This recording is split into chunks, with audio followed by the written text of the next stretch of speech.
it has been on the must-do list for tourists in Victoria and tourists from their own hometown for decades, allowing fans of royalty, sports stars, public figures, and political leaders to get up close and personal with some of the most lifelike recreations around.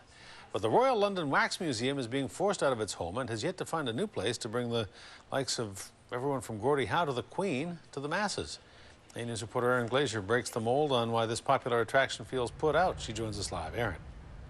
Hudson, it is the little sister to the Royal London Wax Museum in the UK. And while smaller, it does have many of the same famous figures, which are set to disappear. We have the same roots. This is the first wax museum anywhere in the world under the Josephine Tussaud banner.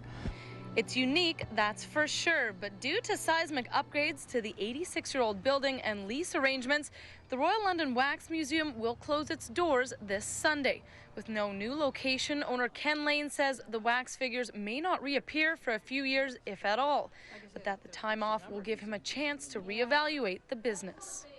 There is certainly a silver lining here. It gives me the opportunity to do the research and do the traveling that I haven't been able to do for a while, and get to know what the trends and travels are.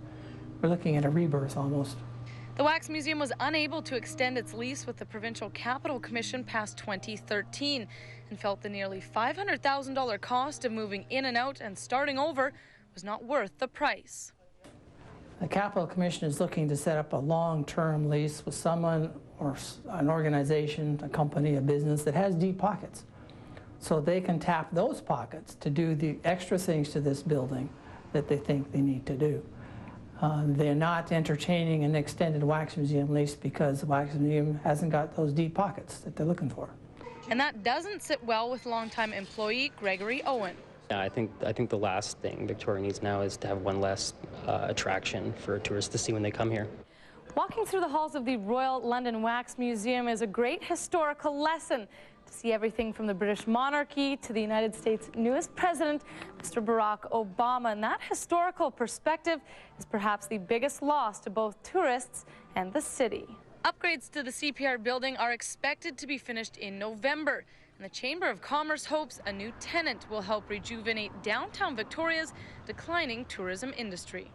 When we talk about those attractions, we need something that's going to complement the Royal BC Museum and augment the work that's done at the Victoria Conference Centre and once again be a part of the fabric of that community. The Provincial Capital Commission says its #1 concern is public safety. And while the loss of the museum is disappointing, the Commission says improvements to the building should draw an even bigger attraction. Hudson, on Sunday, the museum will be open for the very last time from 11 to 7. Admission will be free as a thanks to all those who have supported the attraction over the last 50 years. All right, Erin Glazier reporting. Erin, thank you. You're welcome.